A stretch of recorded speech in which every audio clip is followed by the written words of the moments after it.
नमस्कार मित्रों और प्यारे बच्चों, हम लोग दीपिहार टीचर हिस्ट्री मेकर ग्रुप के अंतर्गत अध्ययन कर रहे हैं। मेरा मोबाइल मेरी शिक्षा के तहत आप मेरे साथ नवंबर का भूगोल अध्ययन कर रहे हैं।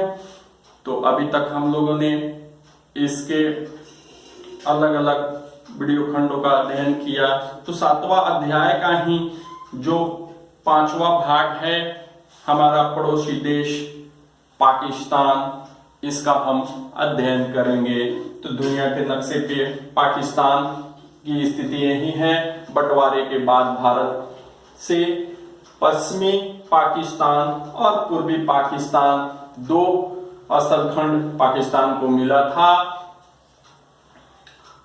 17 दिसंबर 1971 को पूर्वी पाकिस्तान से अलग होकर एक स्वतंत्र राष्ट्र बन गया, जिसे बांग्लादेश के नाम से हम जानते हैं। तो यह पश्चिमी पाकिस्तान ही मुख्य रूप से पाकिस्तान के रूप में जाना जाता है, जो उत्तरी गोलार्ध के पूर्वी भाग में स्थित है।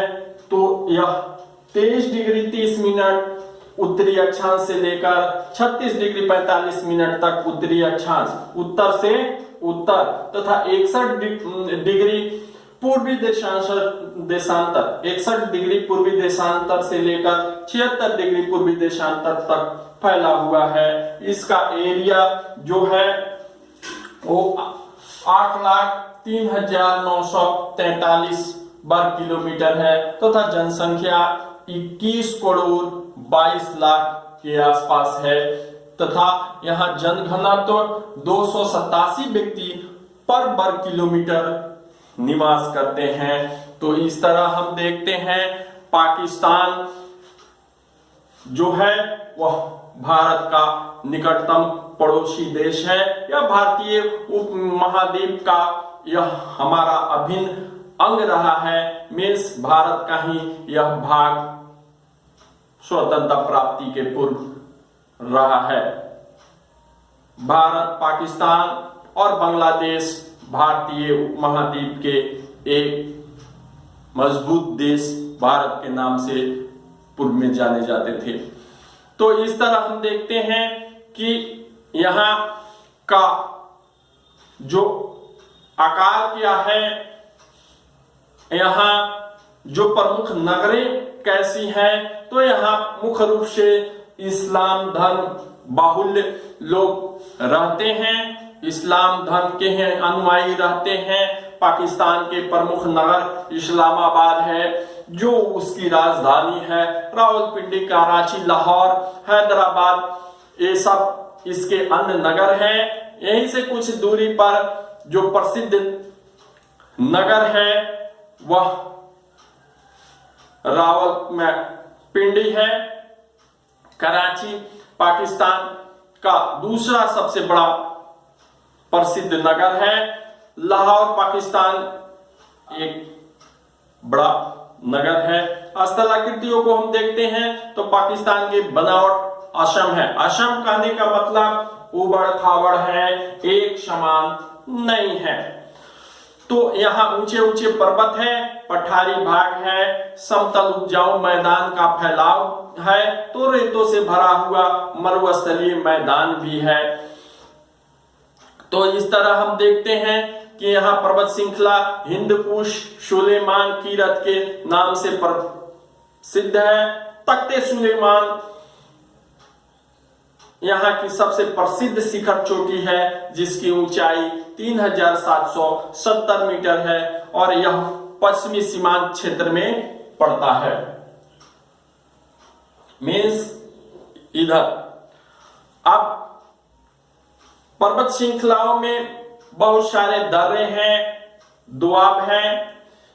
जो दो नदियों के बीच की जो भूमि होती है उसे हम दोआब के नाम से जानते हैं, और दो पहाड़ों के बीच जो सकरा रास्ता होता है उसे हम दून या दर्रा के नाम से जानते हैं। तो इन पर्वत श्रेणियों में खैबर, बोलन और गोमल ये प्रमुख दर्रे हैं। यहाँ दक्षिण पश्चिम भाग पठारी है जो बलूचिस्तान के नाम से जाना जाता है। दक्षिण पश्चिम भाग जो भारत से सटा हुआ है बलूचिस्तान है। और यहाँ की औसत ऊंचाई 300 से लेकर 1000 मीटर तक है। यह एक शुष्क प्रदेश है जिसमें कटी छटी घाटियां और खारे पानी के झील मौजूद है। एक तरह से हम कहें तो निर्माण के रूप से यह सिंधु नदी की देन है। सिंधु नदी अगर पाकिस्तान से अनुपस्थित हो जाए तो पाकिस्तान एक बंजर पथरीला प्रदेश के रूप में ही रह जाएगा। वहां कृषि या अन्य जो पेड़ पौधे हैं उसका विकास ही नहीं हो पाएगा। जलवायु के रूप में देखते हैं तो यहाँ की मानसूनी उष्ण कटिबंधीय जलवायु या उष्ण मरुस्थलीय जलवायु पाई जाती है। यहाँ गर्मी में बेहद गर्मी और सर्दी में बेहद सर्दी पड़ती है। और यहाँ औसत तापमान या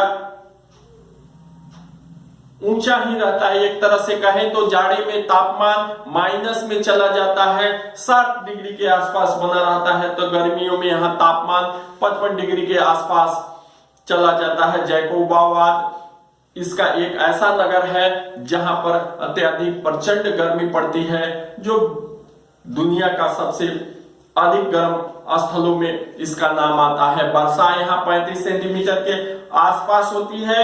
यहाँ की प्रमुख नदियों में सिंधु, रावी, ब्यास, चेनाब, झेलम ये सब सतलज महत्वपूर्ण है, जिसे पंचनद के नाम से भी जाना जाता है। और सिंधु को नाद के नाम से पाकिस्तान में जानते हैं। एक तरह से पाकिस्तान को सिंधु नदी का देन ही कहा जाता है। पाकिस्तान में रेतीले ढेर और पत्थर अधिक है। यहाँ पर बांधों का अत्यधिक निर्माण हुआ है।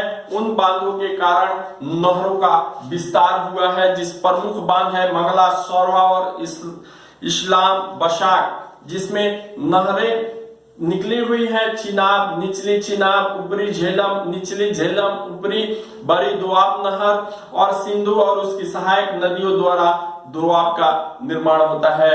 मिट्टी और वनस्पति में हम देखते हैं तो प्राकृतिक स्वरूप जलवायु किसी भी क्षेत्र की वनस्पति को प्रभावित करती है।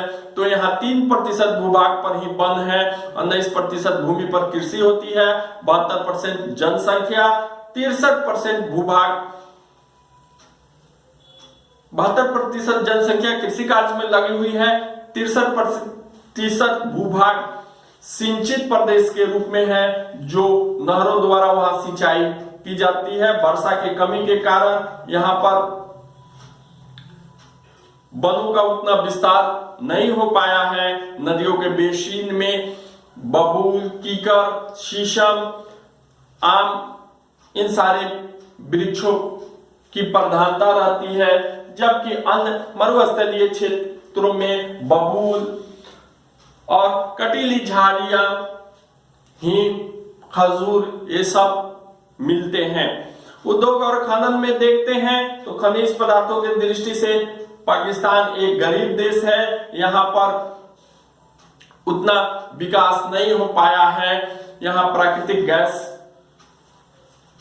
थोड़ी मात्रा में उपस्थित है और अन्य देशों से आयात करके पाकिस्तान भी आगे बढ़ रहा है।